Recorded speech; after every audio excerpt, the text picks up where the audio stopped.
Assalamualaikum students, welcome to online classes. Today is our 6th lecture of Amazing Science grade 5. Open your book page number 63. Today we will read the effects of force on the motion of an object. Force क्या करती है, change करती है motion को। और to type की motions हैं, forces हैं। Forces occur in a pair of pairs and can इधर बी बैलेंस एंड अनबैलेंस। अगर बैलेंस होगी तो मोशन के ऊपर कोई चेंज नहीं आएगा, अगर अनबैलेंस होगी तो मोशन में चेंज आएगा। फॉर एग्जांपल बाजू कुश्ती है, जब दो लोग आपस में पंजा लड़ाते हैं, अगर वो दोनों इक्वली स्ट्रॉन्ग हैं और बराबर फोर्स लगा रहे हैं तो उनके हैंड के दरमियान कोई मोशन नहीं होगी और टेबल पर उनके जो हाथ हैं वो स्टिल एक ही जगह पर खड़े रहेंगे। लेकिन अगर एक का वज़न ज़्यादा होगा और जैसे ही वो ज़्यादा फोर्स लगाएगा तो क्या होगा, उसका हैंड दूसरी तरफ मूव कर जाएगा। लेकिन अगर दोनों बराबर होंगे तो बैलेंस फोर्स होगी और कोई मोशन, कोई हाथ में मूवमेंट में चेंज नहीं आएगा। लेकिन जैसी अनबैलेंस होगी मोशन पैदा होगी। इसकी एक और एग्जांपल देखें। टेबल पर पड़ी हुई बुक अगर नीचे की तरफ वेट लगा रही है और बदले में जो उसको फोर्स लग रही है वो दोनों इक्वल है, बैलेंस है, तो इसका मतलब इसके ऊपर कोई फोर्स नहीं एक्ट हो रही और इसकी मोशन के अंदर भी कोई चेंज नहीं होगा और बुक वैसी की वैसी ही पड़ी रहेगी।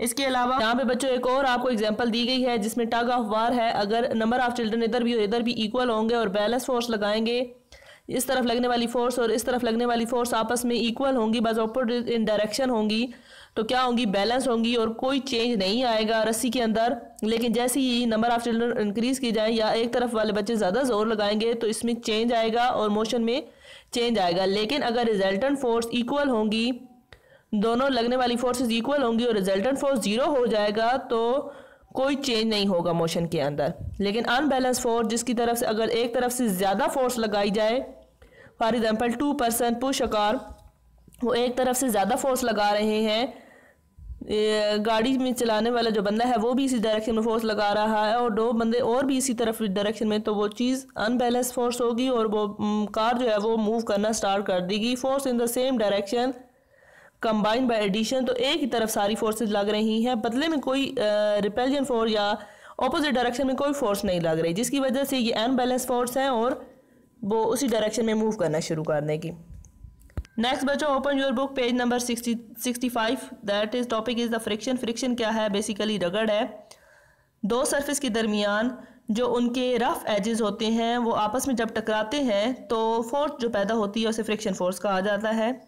फॉर एग्जांपल टेबल के ऊपर या कोई बॉल जो है वो ग्राउंड के अंदर फेंकी जाए तो बॉल के और ग्राउंड के दरमियान फ्रिक्शन फोर्स होती है, आपस में रगड़ की फोर्स होती है, कुछ देर के बाद वो स्टॉप हो जाती है। और ये फ्रिक्शन की फोर्स जो है वो स्मूथ सरफेस, जो बिल्कुल प्लेन सरफेस होती हैं, ग्लास वाली, शीशे वाली, वहाँ पे कम होती हैं। और जो फ्रिक्शन हमारे लिए हेल्पफुल कैसे है, और बर्फ़ पर भी ये फ्रिक्शन कम है।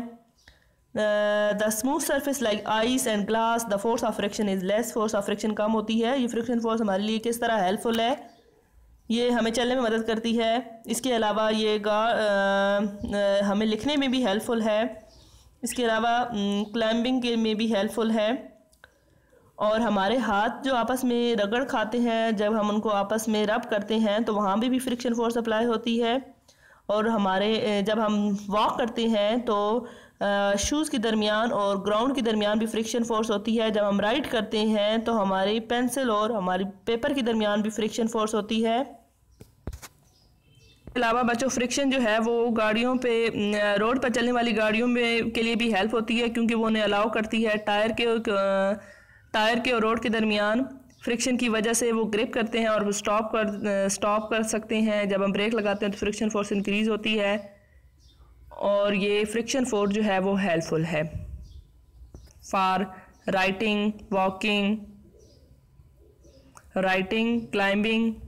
अंडरस्टैंड बच्चों? ये रीडिंग करें आप पेज नंबर 63 और 65 तक, 63 से 65 तक, और जो आपको चीज़ें या जो टॉपिक पढ़ाए गए हैं उनको केयरफुली रीड करें। अपना ख्याल रखें। ओके, अल्लाह हाफिज़।